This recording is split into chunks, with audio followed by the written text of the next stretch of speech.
So, why is it valuable to share your artistic secrets? Hi everyone. Welcome back to the Creative Exploration series. My name is Ben, and I'm joined today by Lady. She doesn't really have an official name yet. We've had her like 4 months, but we call her Lady, Meatball, and Toast. So we'll see how long she puts up with me here. This week I wanted to talk about sharing your process of creation and why I think that it can ultimately benefit your art and your career as an artist. Now, a lot of people think that if you start sharing your secrets, you'll be devaluing your work. Oh, yeah, there she goes. Or people won't be interested in that kind of content. But I think it's really the other way around. Having people learn about your process and get a better understanding of the struggle and the pains that you go through to make that art can actually add quite a bit of value to the final product because people know what you went through to get there. There's an old idiom about sausage making that I think a lot of people apply to art. While people might like the outcome, they also may be turned off by learning about how it's made. And I think some people fear the unpleasant truths about being an artist, whether that comes from depression or self-doubt, or even the hidden fear that other people might think that the things that you do might be too easy, and they might start like denouncing you or something as a hack. And in the past, this might have been true, but with the internet and how content is so much more consumable these days, I feel that it's very important to show your process, to go into detail about how these things work. And I have several reasons why I think that this is true. Now, first, if you're a fan of that artist, you might just enjoy watching more details in that process and learning more about how that artist created. Almost kind of like a behind-the-scenes footage kind of thing.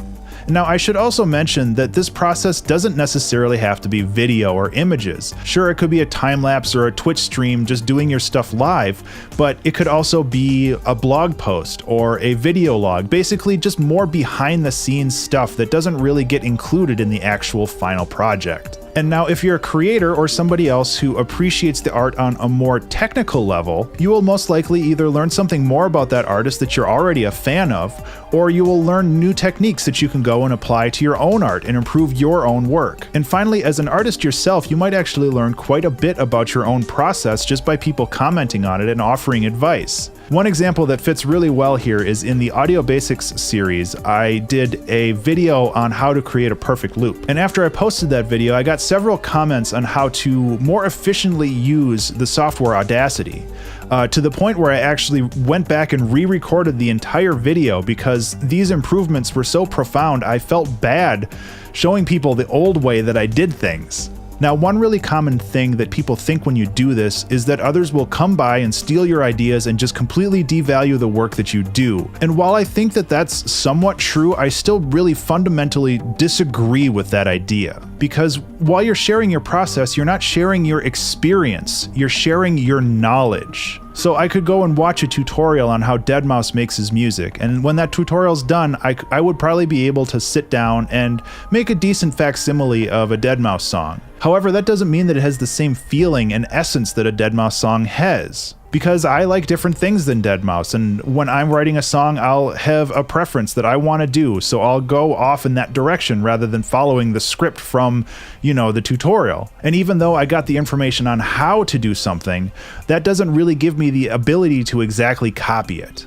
Unless what you do is very, very simplistic, just the knowledge of how to do something will never make up for the years or even decades of experience that you have actually doing it. I could make an instructional video on how to do a 2-hour track challenge, and honestly, I'm planning on doing that pretty soon. But watching that video won't give the viewer all the experience that I've gotten over the last 2.5 years of actually sitting down and doing it every week. And if your ideas really are simple, then people are going to figure it out and end up copying it anyway. That's kind of the nature of the internet these days. Ideas are very cheap. You could sit down and write out a bunch of ideas over an afternoon, and some of them would be great, some of them would be terrible, but it's almost guaranteed that all of those ideas have been written down by somebody else in the past. And now, of course, there's nothing wrong with keeping ideas to yourself either, but I do feel that there is a lot of value inherent in sharing your process. Especially because I feel that people are drawn to educational materials, especially artists who want to learn and refine their craft. I feel that most artists in the world are people that like to learn their entire lives, and it's important to help enable that.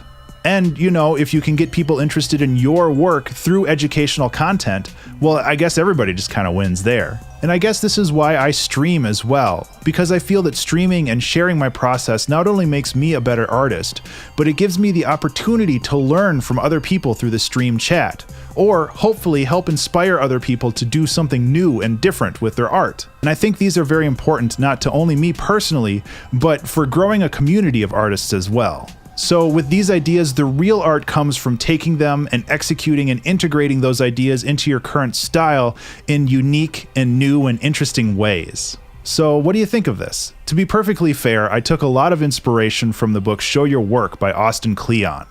I highly recommend checking out the books that he's written. The ones that I've read are very inspiring, and I love reading through them. They're super short too, which I also like. Do you have any parts of your process that you've been sharing recently? I'd love to hear more about them in the comments below. Thank you so much for watching, and I'll see you in the next episode. Be remarkable. As always, this video is brought to you by these incredible Patreon subscribers. Thank you guys so much for your continued support.